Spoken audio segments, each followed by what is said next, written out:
ابو داؤد شریف کے اندر حدیث مبارک رقم ہے کہ نبی کریم علیہ الصلاۃ والسلام نے ارشاد فرمایا ثلاثۃ کلہم ضامن علی اللہ عز وجل رجل خرج غازیا فی سبیل اللہ فہو ضامن علی اللہ تعالی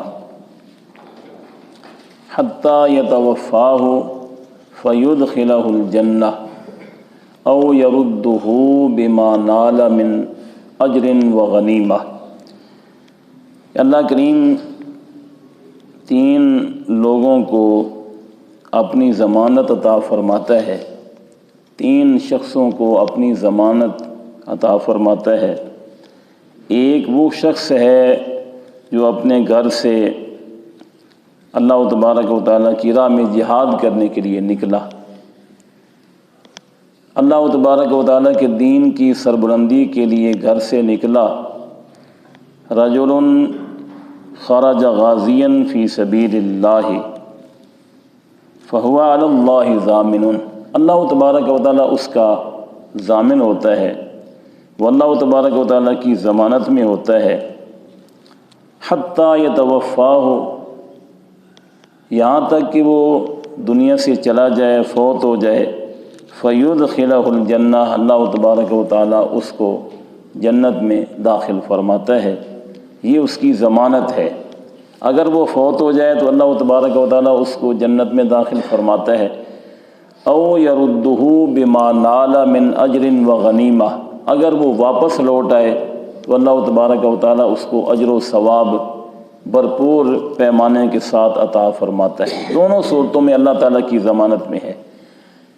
اگر وہ جہاد میں شہید ہو جائے تو اللہ تبارک و تعالیٰ اسے جنت میں داخل فرمائے گا، اگر غازی بن کر گھر لوٹ آئے تو پھر اس کو اللہ کریم اجر و ثواب عطا فرماتا ہے۔ دوسرا وہ شخص رجل راح الی المسجد فہو ضامن علی اللہ عز وجل حتی یتوفاہ فیدخلہ الجنہ او یردہ بما نال من اجر و غنیمہ۔ دوسرا وہ شخص ہے جو گھر سے مسجد کی طرف چلا اللہ تبارک و تعالیٰ کی عبادت کرنے کے لیے، نماز ادا کرنے کے لیے، نماز فریضہ ادا کرنے کے لیے، تو وہ بھی اللہ تبارک و تعالیٰ کی ضمانت میں ہوتا ہے، اس کا بھی اللہ تبارک و تعالیٰ ضامن بن جاتا ہے۔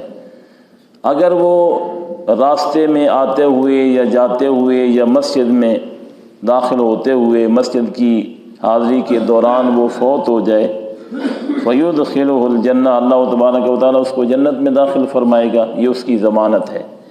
او یردہ بما نال من اجر و غنیمہ، اگر وہ واپس گھر لوٹ آیا تو بھرپور طریقے سے اللہ کریم اس کو اجر و ثواب عطا فرمائے گا، یہ دوسرا شخص ہے۔ تیسرا وہ شخص ہے رجل دخل بیتہ بسلام فہو علی اللہ ضامن، وہ شخص جو اپنے گھر میں داخل ہوا۔ یہ دو صورتیں ہمارے ساتھ پیش آتی ہیں کہ ہم اپنے گھر سے اللہ تعالیٰ کی بارگاہ میں مسجد میں نماز ادا کرنے کے لیے حاضر ہوتے ہیں، اور پھر مسجد سے جب واپس اپنے گھر میں جاتے ہیں تو گھر میں داخل ہوتے ہیں۔ یہ دونوں صورتیں ہمیں بھی پیش آتی ہیں۔ جہاد والی صورت بھی اللہ کریم اللہ کریم ایسا فرمائے پیش آ جائے تو بڑی بات ہے، جہاد پر ہمارا ایمان ہے، جہاد اسلام کا ایک رکن ہے، لیکن یہ دو صورتیں عام طور پر پیش آتی ہیں۔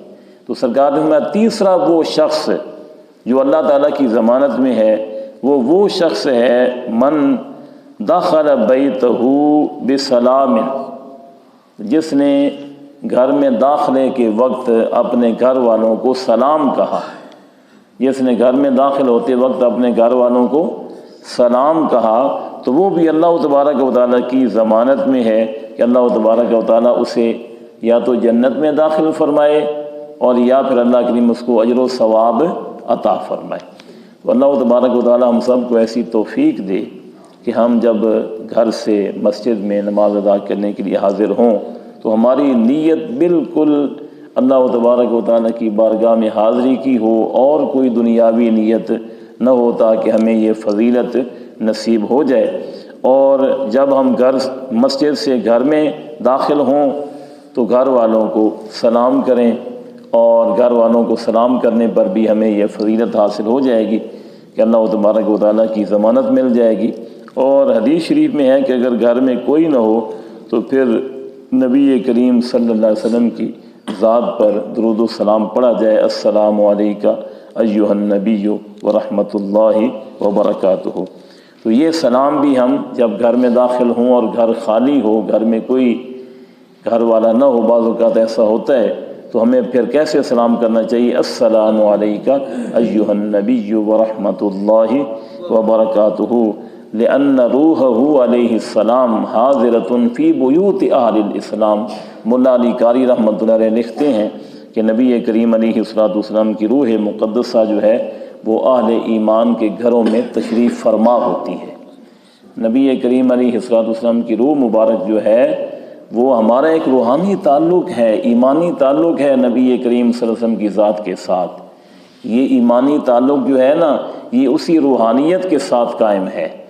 جسمانیت کے اعتبار سے فاصلہ ہے لیکن روحانیت کے اعتبار سے کوئی فاصلہ نہیں ہے۔ تو نبی کریم علیہ السلام کی روح مبارک جو ہے وہ مومنین کے گھروں میں تشریف فرما ہوتی ہے۔ اس لیے اگر گھر میں کوئی نہ ہو تو پھر ہمیں چاہیے کہ گھر میں جا کر کیسے سلام کریں؟ السلام علیکہ ایھا النبی ورحمۃ اللہ وبرکاتہ۔ تو اللہ کریم ہمیں یہ فضیلت بھی عطا فرمائے گا کہ ہمیں اپنی ضمانت عطا فرمائے گا۔ اللہ تعالی ہم سب کو اس حدیث مبارک پر عمل کرنے کی توفیق عطا فرمائے۔